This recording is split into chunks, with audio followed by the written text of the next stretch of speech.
Welcome to the Spirit of EQ podcast. I'm Eric Pennington. With me, as always, is Jeff East. Hey, Jeff. Hi, Eric, and everyone out there. We have a very special guest today, somebody whom I've wanted to have on the show for quite a while. And due to circumstances beyond our control and all the other excuses that you give for that, we haven't been able to have her on. But we have Anita Ritchey, who is a therapist in private practice with Directions Counseling. And she's just awesome. So, Anita, welcome to the show. Thank you, Eric. So Welcome. happy to be here. Thanks, Jeff. So we'll just jump right in. One of the things that I have thought about really was the prompter about wanting you to come on was this thing called core beliefs. Mm-hmm. And you were probably one of the first people that I talked to that really kind of prompted me to kind of wonder, like, wow, that's pretty powerful. Could there be some things that were formed back when I was like 8 years old? And could those things flow all the way into adulthood before I maybe even remotely just question them, right? It just to validate them or whatever. And then you and I talked, and you gave me some information, shared some information that really kind of opened up my eyes a lot. And I just thought, man, this would be great for our audience to explore, because Anita, as I know you know from your conversations with me, we put a lot of emphasis on our audience's personal self-growth. And we do think this could be a powerful part of it. So how about we start here with definitions? Okay.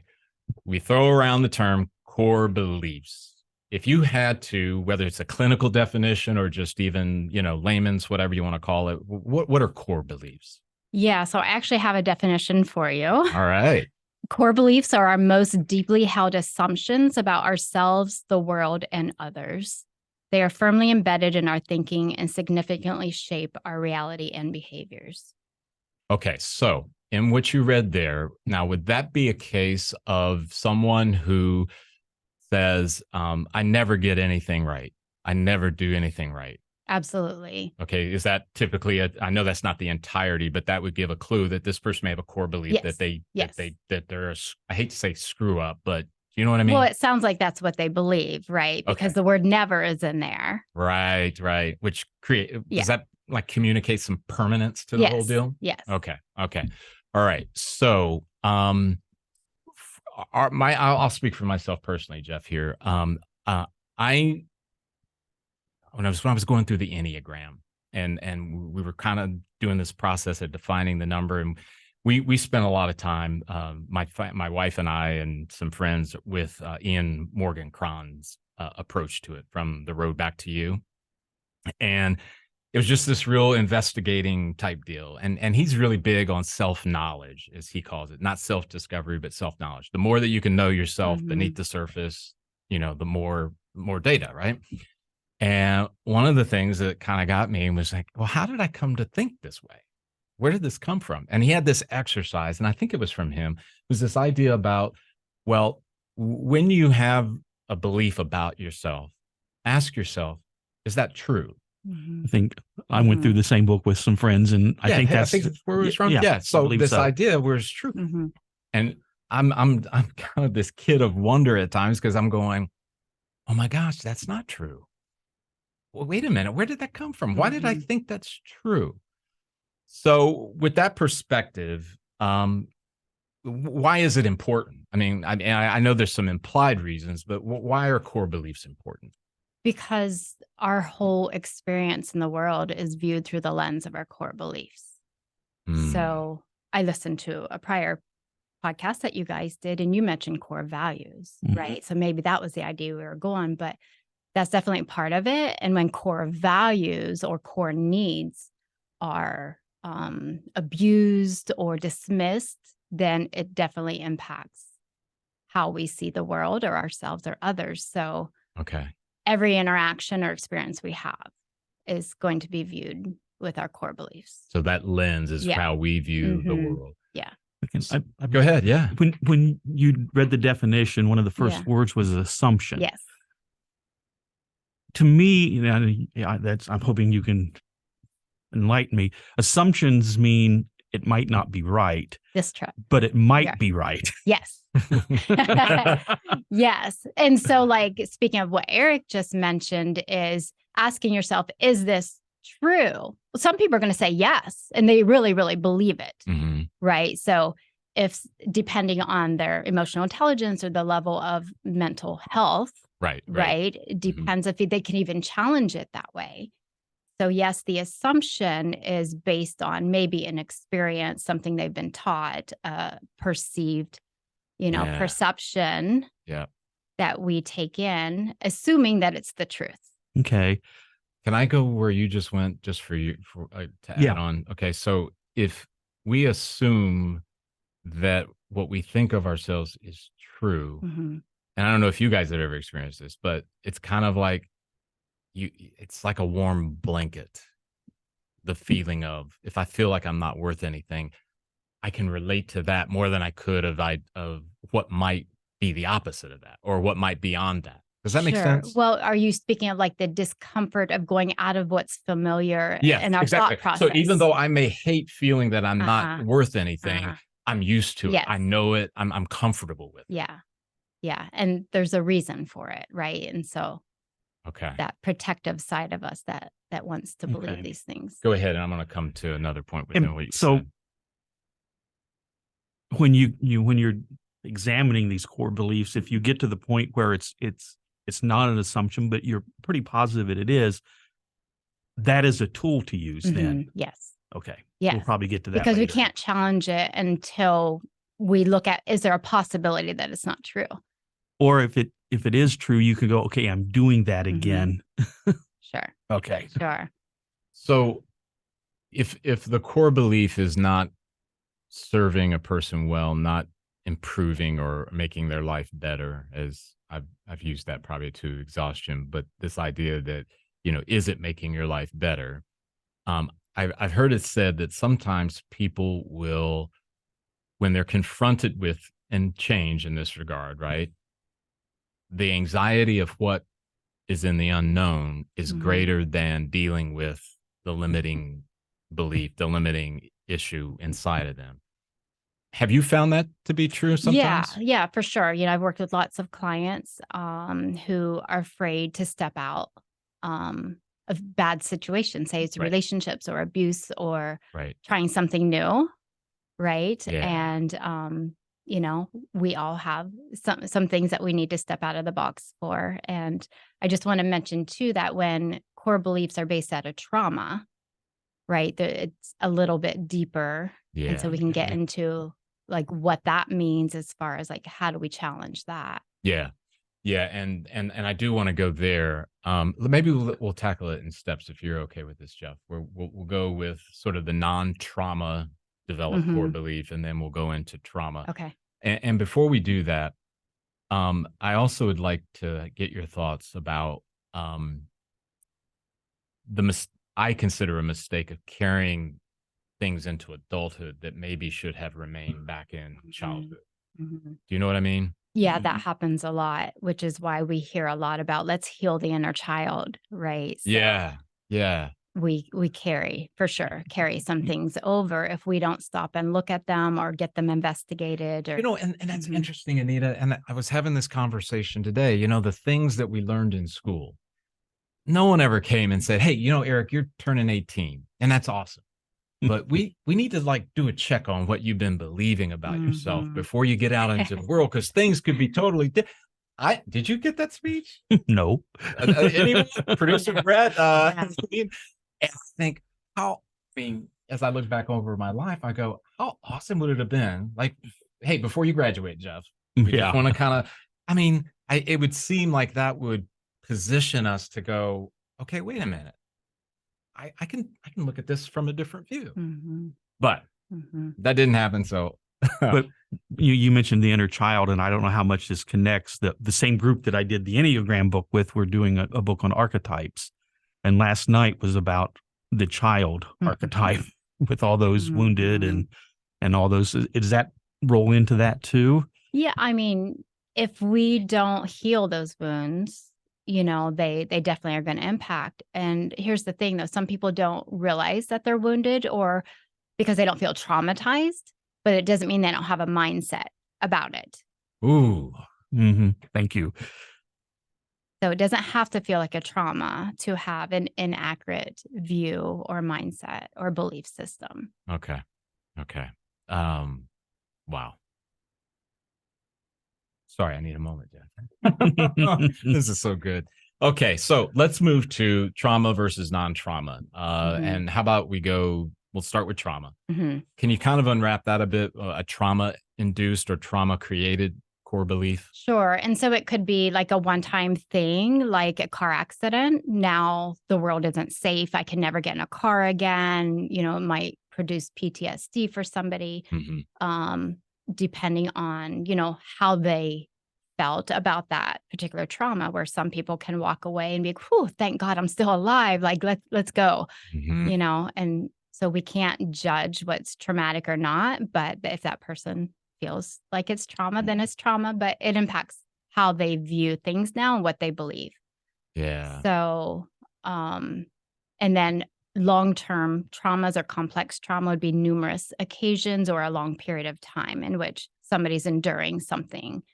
So that would go back to even like in childhood, if they've been even as simple as being dismissed by parents, right? So we think about traumas, well, was there domestic violence in your home? Were you beat up, or, was there an alcoholic who yelled all the time? But just being dismissed, because a child has a need of having attentiveness from the parent. And that means that the parent sees how their harsh words impact that child. They see when their child is sad and go towards the child to meet the need. And so when those needs aren't being met, just even on that level, it creates this core belief, maybe that they're not important, or that they can't speak up because, they're never heard. Their opinion doesn't matter. They're unlovable. They're not a priority, like all number of things. Yeah. And then as adults, maybe that child grew up in a great home where there was attentiveness, which kind of made up for the flaws of the parenting, because a child can overcome some flaws or misguided parenting when the parent comes back around and says, hey, like, I'm sorry, I didn't mean that. And now there's change, so it doesn't have to be perfect. But when those needs are getting met of having attention, being loved, and being attuned to. So they grew up great, fully functional, very happy, but then they're in a long-term relationship in which something is traumatic. Gotcha. All right. So how about for the non-traumatic? So we would think about maybe just having an example of something. So you had mentioned in the podcast, like ethnicity, somebody having a viewpoint. So the example could be as simple as a certain political party always talking about the other party in a very derogatory way, or ethnic groups, or even just the matter of roles in a home. So maybe the mother's a stay-at-home mom, the dad provides, it's the old school, way to go. And that works for that family. So that child grows up and that's the belief that they have. But then they get a partner who doesn't believe that same thing. Yeah. And there's a core belief now that's going to cause some dissension. I grew up on a farm, so we had, that's a weird role. And for especially the mother. And so my wife is very independent and wouldn't have been able to go in that traditional way. So I'm glad I grew up the way I did. Yeah. That's interesting. So Anita, regardless of the pathway and how you get to those core beliefs, in your practice, typically, what are some things that you do, maybe on the front side to and is that the primary? Do you want to go there first? Yeah, let's talk about that, because when somebody comes in my office and they're struggling with something, I always want to know, what meaning does it hold for them? So, because we can't assume that their perception, their feelings, their beliefs are ours. Yeah. So somebody might be anxious going into, public spaces. And I might say, what does it mean to you? If, like, what are you thinking? What does it mean to you? And they might say, well, I worry about everybody looking at me. That's not disclosing the core belief. So we have to go deeper, right? Well, what does it mean to you if everybody's looking at you? Well, everybody's going to think, I'm stupid. I don't know what I'm talking about. Like, they're going to judge me. Again, what does it mean to you? If this is happening, Right. it means a lot of times it comes down to, I'm not good enough. Nobody likes me. I'm a screw up. Right. So we have to dig a little bit. Because it would seem to me it's a natural progression that you very rarely, I would imagine, you would very rarely have somebody come in and say, I need to have a session with Anita because I've got issues with core beliefs. Never. That has never ever happened. Not once. Right. So, but I love to explore what those are because that defines the issues. Right. It's kind of the what ground you're walking on. Yeah. And from that perspective. Yeah. When you do that, do you go in with using the core belief verbiage when you're working with someone? Well, we identify it, and I might say something like, well, it sounds like you have a core belief that you don't feel good enough. Does this relate to other areas in life? Where do you think this came from? Okay. Things. And so it takes some exploring, and not everybody has self-awareness.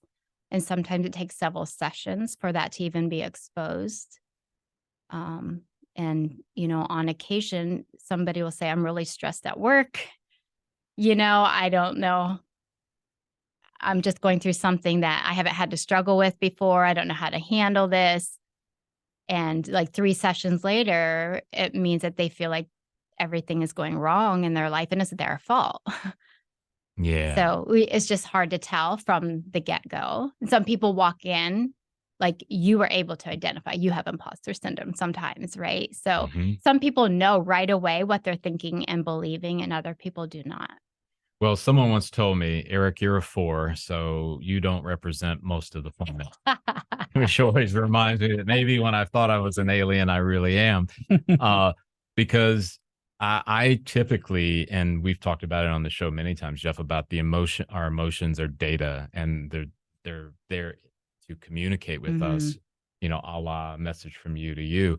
And part of my practice is when I'm feeling anger, okay, I'm feeling angry. Where's that coming from? What's behind that? Why? Does it really have to do with that person, or is there something else? Yeah. And because I'm in a place in my life where I don't want to move backwards, it's not have to do with that person. It has to do with the fact that I got that text message when I woke up this morning and I'm still kind of pissed about it. Okay. Oh, so you don't have to get mad at Jeff, right? You can just go back to what's in that text message that set you off. Because and as much as, wonderful for Eric, but the reality of it is that it leads to bad health. If I got this happen at 6 a.m., then I saw Jeff and I went off on him because I'm mad about that, which it kind of compounds problems, right? It definitely does. And then to go one step further is, why was that text message so upsetting, right? What was it about that? Where's the belief in that? Yeah. And it might be a valid belief, but it might not be. Anita, but to your point, right? And in this case, there is some realism here, right? It had to do, I'm afraid. I'm afraid of what this means and what's going to happen. And I don't know if I can carry that weight. And as much as someone might say, well, just go to that seminar on how to do X, Y, and Z, or why don't you write another book? Or no. It's kind of like, where does that come from? Yeah. What makes you think that you must have it all on your shoulders? Who said it was your responsibility? And by taking that process, Anita, then I can kind of go, okay. And it might lead me to go, well, wait a minute.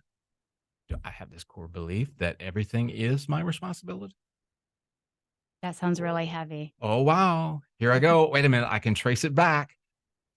And I'm not here today for our audience to say, Oh, see how I did it? I did it in 2 minutes. I just showed you what to do. It's not that at all, right? I mean, if it were, Joe Rogan would be writing to us for help.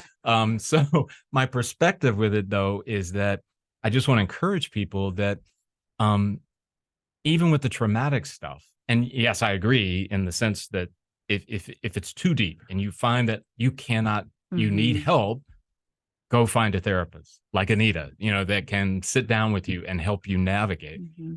But we can't, I think it's just not a good idea to hide from it and to try to go the other way when that's not going to get you where you want to go. So it always comes out one way or another. One way. And I have 3 questions I would encourage people to ask themselves Please. in order, people at home to identify how do I view myself or the world is just finish the sentence. I am, the world is, the future is. Can you repeat that one more time? I am, the world is, and the future is. And if those have negative answers, difficult answers, then it might be something worth looking at. And then from there, Anita, and I just kind of alluded to it, if about navigating that journey. Is there some way that someone out there might know that they need to get the assistance of a therapist to navigate? I mean, what's how do you know if you need to do that? Yeah, well, first I would say anybody could benefit. So there's never a wrong time, but right. But does that mean everybody needs therapy? Maybe, maybe not, right? We could all benefit, but is it necessary for everybody? If somebody can look at themselves, have some introspection and reflect on some things and learn and grow, self-help books, YouTube, right? Challenge these things. First of all, can you identify what's within yourself? Yep. And can you challenge it and learn from it and grow? If you can't do that, and many people can't do that, like I'm a therapist, I have a therapist, like it's okay if we need help. And we're going to talk more about that later in the show. But I'm glad that you mentioned the idea about measuring your ability to challenge, because I think that is key. I know that there could be many out there who they view this as like it were a competition. Like, how did I do? What did I score? Because with our assessments, for example, and I know Jeff can relate. People are just like, they're just waiting. Okay, how did I do? How did I do? and it's like we have to let them down. It's like, this is not a scoring. If you did this, you get an award type thing. Yeah, there's no valedictorian of right or EQ. Yeah, right, exactly. No free prize at the end. So any other thoughts about trauma and non-trauma core beliefs, Jeff? No, it's just interesting that I've went through some of the same things where I had to learn different things, but I see a lot of people just when you're around them, that they're in trauma. It's very, very obvious. Sure. They think they're hiding it. Yeah. So what advice would you give if Eric is seeing that in me, what would you tell Eric to do? Ooh. No pressure. That can be tricky, right? Because we don't know how the other Eric and I are, we're close. Okay. So you have rapport. That's good. There's some ground. Yeah. Yeah. So I mean, the first thing is like, hey man, like I'm noticing some things. Are you okay? Like first of all, it's like let's just notice and let them know that you care. Is there anything you need? Is there anything I can do? Now, also doing that carefully. Not that you're codependent, but some people might be codependent and need so much. And then, the other person has to say, wow, I'm really not equipped or capable of helping you in the way that you need. Like, let's take a look together. Let's find somebody to talk to. What do you think about that? And, so many people, because of core beliefs, suffer from anxiety and depression. And there definitely can be some clinical aspects to it as well. But working on core beliefs, can lift some of that load. So it's really, really important. Okay. So I want to pivot for a moment into an area that you and I have talked about in previous, even before having you on the show. And that is why therapy can be a good complement. You kind of alluded to it, about this idea about it's always good to have a therapist, that kind of thing. And I'm in that camp as well. I think, quite frankly, everyone should have, as they go through their medical providers, if you got a podiatrist, a cardiologist, you should have a therapist, and on and on and on. And as with those situations, you maybe not are going to see the cardiologist every month. I mean, every 6 months or whatever. So the frequency may be different depending on the situation. I think America as a culture, for example, we did ourselves a really, really big disservice, especially in light of what happened with the pandemic. It seems to me that we were riding on this train that said, well, only people who have the issues need therapy. Everybody else, we're good. Just, work harder, get a promotion, buy a house, whatever we did. Right. And that worked for a while because we thought, well, look at all the results, look at all the trappings. Right. And then the pandemic came and it's like it pulled the rug right out from underneath everybody. So I think it left some people in that place of like, well, I don't know what to do. And Anita and Jeff's heard this from me before. I've been using this wherever I go, is that pre-pandemic, with leaning so heavily on the intellectual logic side that produced so many results that people would measure as check, success, check, success. We ignored the emotional and spiritual. It was almost like we put them in a box and stored them in the basement. And then the pandemic created these problems that the intellectual cannot solve on its own. Yeah. We're left with only having a portion of the possible solution. And where I'm going with this as it relates is that, yes, I'm advocating that everybody have a therapist, but I also want to talk to Anita about some of the things that I think sometimes can get missed that impact, our self-care around this, right? Because Anita, again, you might say, well, no, Eric, I don't think you need to see me about that. That may be something you can talk over with a friend or a coach or whatever the case may be. And it reminds me, I had a client once who had engaged with me about wanting to be in better health in general. And I'm not a personal trainer or whatever, and I'm not a nutritionist or whatever, but I just asked them some simple questions like, how do you feel when you don't exercise and you're not eating right, and on and on?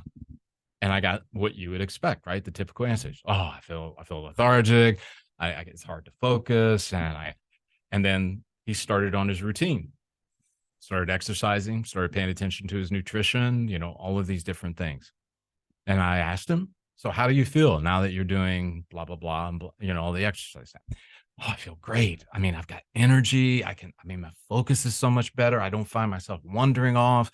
My blood, he just rattled it off the list. Unfortunately, he fell off the wagon. And he felt bad, right? He almost was like feeling guilty talking to me about it, right? And I just said, before you're really beating yourself up. Before you go down that path, can I just read something to you? He was, well, sure. So I pull out my notes and I just read to him what he told me. You told me that when you exercise and when you eat right, you feel this, you feel that, this is better, this is better, this is better.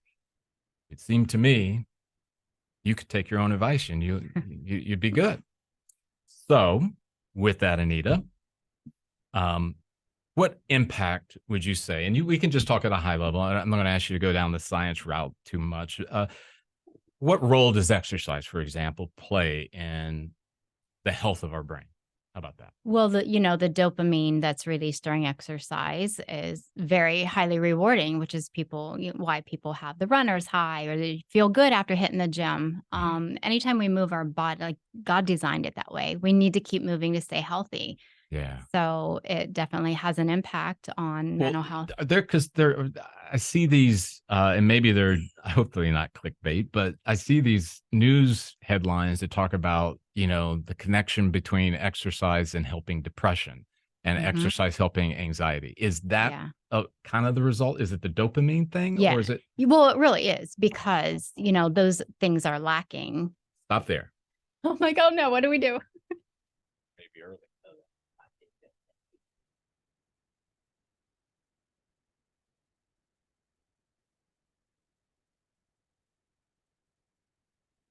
We're just finishing up the first so you guys can sit out here. Well, yeah, cool. First, you know what? Yeah. This is fun. You're doing great. Thanks. Yeah, I'm sitting here just thinking about what we're talking about. It's like people are like this studio. There's this side that people show to the world, and then there's that side that makes everything work. And that side is never pretty. Anita Rowe, Jim Vade. Hi, Jim. Jim Nice to meet you. is one of our partners at Spirit Okay. EQ. Nice. Anita is a therapist at Directions Counseling. I work with people. Yeah. I think you know Brian pretty well, right? Yeah. Is that your okay? Is Brian still as active in the practice as he once was? I mean, he's not seeing clients, but he's there a lot. Oh, okay. Mhm. Okay.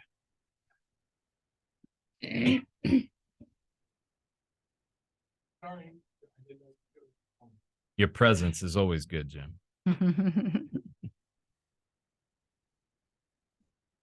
All right. So I'm gonna pick up from there. Yeah, I'd say go ahead. Yes, do it. Okay. So you were talking about the dopamine Mhm. and its impact around Mhm. that. Can you maybe unwrap that a little bit more?